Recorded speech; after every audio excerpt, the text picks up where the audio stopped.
Parce que les tableaux peuvent contenir un nombre presque illimité d'éléments dans une variable unique, ils sont l'une des structures de données les plus utilisées en JavaScript. Vous pouvez les utiliser pour organiser les tâches dans une liste de tâches à effectuer, pour stocker les noms des élèves d'une classe, pour stocker les questions d'un quiz ou pour créer une liste de vos 20 derniers tweets et plus encore. Eh bien, une fois que vous avez un tableau, vous voulez travailler avec les éléments à l'intérieur de celui-ci. Par exemple, si vous créez une liste de lecture vidéo, vous souhaitez peut-être afficher chaque vidéo de cette liste. Ou par exemple, si vous avez un tableau de questions d'un questionnaire, vous devez répondre à chaque question trouvée dans ce tableau l'une après l'autre. Pour accéder à chaque élément de votre tableau, vous avez besoin de récupérer le premier élément et faire quelques traitements avec, comme l'afficher dans une page web ou bien le comparer avec une autre valeur. Ensuite, nous passons au deuxième élément, nous faisons les mêmes traitements, puis le troisième élément, et ainsi de suite, jusqu'à ce que nous complétions de faire ces traitements sur tous les éléments de la liste. En d'autres termes, nous avons besoin de répéter les mêmes étapes pour chaque élément du tableau. Cela vous semble familier? Dans la dernière section de cette formation, vous avez appris à propos des boucles qui répètent un ensemble d'actions encore et encore jusqu'à ce qu'une condition soit remplie. La boucle for est souvent utilisée pour boucler à travers un tableau ou en termes informatiques, itérer à travers les éléments d'un tableau. Voyons un exemple. Disons que vous vouliez afficher les éléments d'un tableau dans la console. Commençons avec un tableau appelé « Mes clients ». Nous avons besoin d'afficher chaque nom de client. Il y a 4 noms ici. Nous avons donc besoin de boucler 4 fois. Et voici un exemple d'une boucle for qui s'exécute 4 fois. Avant l'exécution de la boucle, une variable de compteur i est initialisée à 0. Chaque fois à travers la boucle i est incrémentée par 1 et dès que i n'est plus inférieur à 4, la boucle s'arrête de s'exécuter. Alors, la boucle s'exécutera 4 fois avec le compteur i qui change de 0 à 1, à 2, à 3, jusqu'à ce qu'il arrive à 4, car 4 n'est pas inférieur à 4. Alors la boucle ne s'exécute plus et le programme se termine. Toutefois, nous ne pouvons pas toujours être sûrs que le tableau aura 4 noms dedans. Peut-être que nous avons ajouté 2 autres noms de clients ou bien nous avons perdu 3 clients.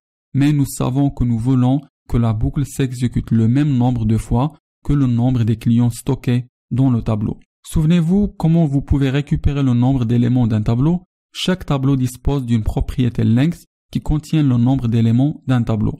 Alors nous pouvons simplement remplacer 4 ici avec cette propriété comme ceci. Maintenant, si nous avons ajouté un autre client à la liste, la boucle s'exécutera le nombre correct de fois. Pour afficher les noms à la console JavaScript, nous pouvons simplement utiliser la méthode console.log. Mais comment pouvons-nous accéder au bon client? N'oubliez pas que chaque élément dans un tableau a une position distincte. Alors le premier élément est stocké à l'indice 0, le deuxième à l'indice 1, et ainsi de suite.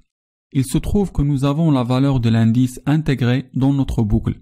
Ici la variable i qui commence à 0 et augmente de 1 à chaque fois à travers la boucle.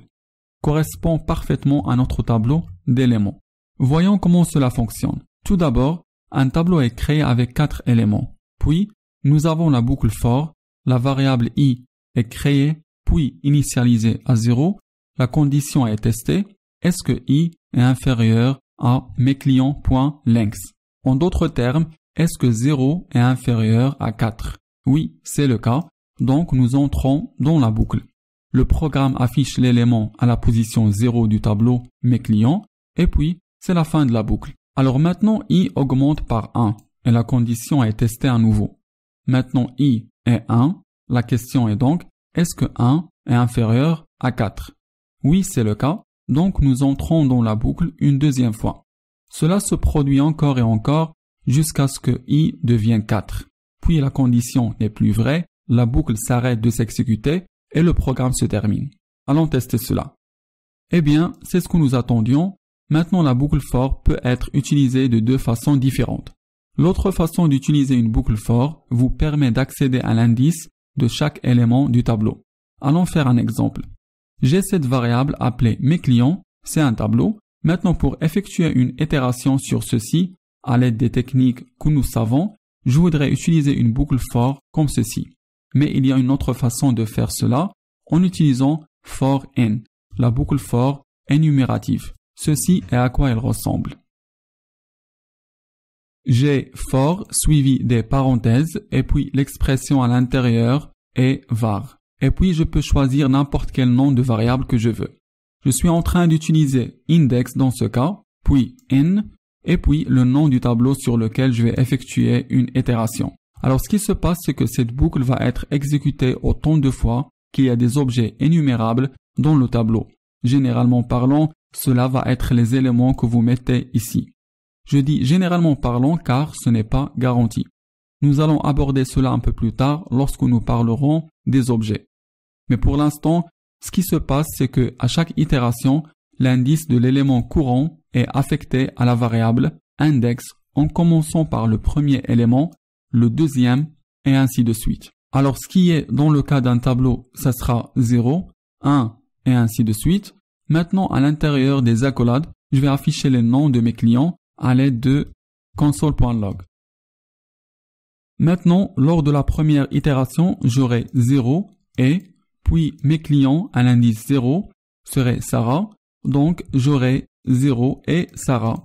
Dans l'itération qui suit, index sera égal à 1 et mes clients à l'indice 1 correspondra à Francis. Alors, console.log affichera 1 et Francis, et ainsi de suite. Nous allons exécuter cela.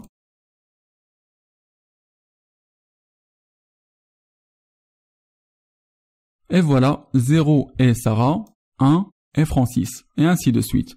Maintenant, l'une des choses que vous devez savoir au sujet de la boucle for in est que l'ordre dans lequel ces indices sont sortis du tableau n'est pas garanti. Dans ce cas, nous les avons obtenus dans le même ordre que nous les avons mis dedans, mais cela n'est pas garanti. Alors, il est généralement déconseillé d'utiliser une boucle for in sur un tableau où l'ordre des choses est important. Et si nous utilisons un tableau, habituellement, nous considérons l'ordre d'être important. Alors, même si la syntaxe est un peu courte, il est généralement recommandé de ne pas utiliser la boucle for in avec les tableaux. Cela étant dit, comme vous pouvez s'exposer à ce genre de boucle quand vous modifiez le code ou fixez les erreurs d'un autre programmeur, je voulais vous la montrer afin que vous puissiez la reconnaître. Finalement, je vais vous parler de l'une des fonctions attachées au tableau. C'est une fonction très populaire qui nous permet de boucler à travers un tableau appelé for each. For each prend une fonction comme argument. Je peux maintenant passer une fonction ici. Et nous allons parler des fonctions un peu plus tard dans le chapitre qui suit. Donc ici à l'intérieur des accolades, je dirais console.log et puis bonjour tout le monde. Ce que for each fait, c'est qu'elle exécute la fonction à l'intérieur des parenthèses pour chaque élément du tableau. Ok, donc maintenant mon tableau a combien d'éléments? Il a 4 éléments, alors il va exécuter ma fonction 4 fois. Il va exécuter ma fonction pour chaque de ces éléments. Allons exécuter cela et voir ce qui se passe. Et il affiche bonjour tout le monde chargé 4 fois. Il a été exécuté pour chacun de ces éléments. Bon, ceci est excellent, mais il n'est pas si excitant. Elle a juste exécuté la même fonction à 4 reprises.